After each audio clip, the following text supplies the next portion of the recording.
ဇလန်းလေးကတော့ဂျုံဝမ်ဆိုတဲ့တရုတ်မလေးတယောက်အမေရိကန်နိုင်ငံကလှပချုံမောတဲ့မိန်းကလေးတွေရဲ့ပိုစတာတွေကတ်ထားတဲ့နိုင်ငံကိုငေးကြည့်နေတာနဲ့စတင်ထားပါတယ်။ဒီနေ့ကဂျုံအတွက်ပထမဦးဆုံးကြောင်းတက်ရမယ့်နေ့ဖြစ်ပြီးသူမရဲ့ဖခင်ဖြစ်သူကသမီးဖြစ်သူရင်ခုန်စိတ်လှုပ်ရှားနေတာကိုပြေလျော့စေဖို့တခြင်းတစ်ပုတ်ဆိုပြခဲ့ပါတယ်။ဒါပေမဲ့အတန်းထဲရောက်တဲ့အခါမှာတော့ကလေးတွေကသူမကိုဆနောက်ပြောင်ပြကြပါတော့တယ်။ဂျုံကသူမရဲ့ထမင်းဘူးကိုဖွင့်လိုက်တဲ့အချိန်မှာကလေးတွေကယွန်ရှာဆက်ဆုပ်ဖွယ်မျက်နှာအမူအရာတွေလုပ်ပြကြတာကြောင့်ဂျုံတယောက်အကြီးကျယ်စိတ်မကောင်းဖြစ်သွားခဲ့ရတယ်။ဒါတော့မှညနေခင်းမှာကျောင်းမှာတန်ရှင်းရေးသမားအဖြစ်အလုပ်လုပ်နေတဲ့ဖခင်ဖြစ်သူနဲ့တွေ့တဲ့အခါသူမကတောက်ပတဲ့အပြုံးလေးနဲ့စီးကြိုခဲ့ပြီးသမီးကျောင်းမှာတငယ်ချင်းအစ်စ်တွေအများကြီးရခဲ့တယ်ဆိုပြီးလိန်ပြောခဲ့ရှာပါတယ်။ဖခင်ဖြစ်သူကညနေတီအထိအလုပ်လုပ်ရမှအဖြစ်လို့မိသားစုနဲ့အတူဆက်လက်ပွဲတော်ကိုမစင်နွှဲနိုင်တာကြောင့်ဂျုံကလည်းဖခင်ဖြစ်သူနဲ့အတူကျောင်းမှာပဲနေခဲ့ဖို့ဆုံးဖြတ်လိုက်တယ်။အဲ့ဒီနေရာမှာတင်ပဲသူမဟာအထက်တန်းကျောင်းသားတွေရဲ့ Prom Night Party ဆင်နွှဲနေတာကိုလှမ်းမြင်ခဲ့ရပြီး Prom ဘရင်မအဖြစ်စူးရရှိသွားတဲ့သူကိုလူတိုင်းကဝိုင်းဝန်းဂုဏ်ပြုနေကြတာကိုအားကျမကုန်းငေးမောကြည့်နေခဲ့ပါတယ်။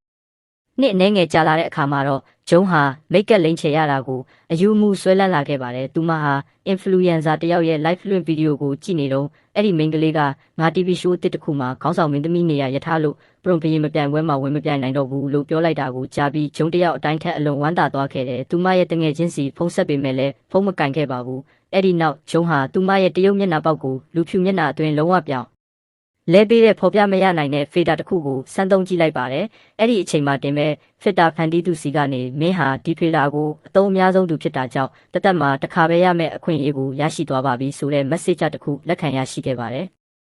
အဲ့ဒီနောက်ဂျုံရဲ့အမေကသူမကိုသမီးကဘာလို့အမြဲတမ်းမိတ်ကပ်တွေဒီလောက်အများကြီးလိမ့်နေရတာလဲမိတ်ကပ်မရှိရင်တောင်သမီးကအရန်လှပါတယ်လို့ပြောပြီးသူမရဲ့မိခင်စီကနေရိုးရာအတိုင်းတင်ယူခဲ့တဲ့ကိမုတ်ဖတ်ထုတ်လုပ်နည်းလေးကိုဂျုံကိုလက်ဆင့်ကမ်းပေးဖို့ခေါ်ခဲ့ပေမဲ့ဂျုံကတော့လုံးဝစိတ်မဝင်စားခဲ့ပါဘူး။သူမဟာကျောင်းကိုအမေပေးလိုက်တဲ့ထမင်းဘူးယူသွားပေမဲ့သူမရဲ့တငယ်ချင်းဘရန်ဒါကိုပဲပေးပစ်လိုက်တဲ့ဂျုံက influencer ပြောသွားတာကြားလိုက်လားအဲ့ဒါငါပရုံဘရင်မဖြစ်နိုင်တယ်လို့ပြောတာပဲ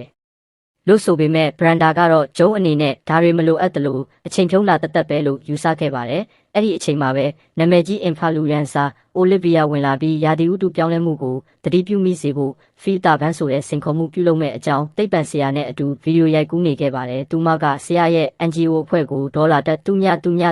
လှူဒန်းခဲ့ပါသေးတယ်။ဒါပေမဲ့ဗီဒီယိုရိုက်ကူးနေရင်အလဲမှာရက်လိုက်ပြီးသိပ္ပံဆရာကိုဆရာမျက်နှာအမူအရာကိုဒီထက်ပိုကောင်းအောင်လုပ်ပါမျက်ရည်လေးပါလေးနည်းနည်းချ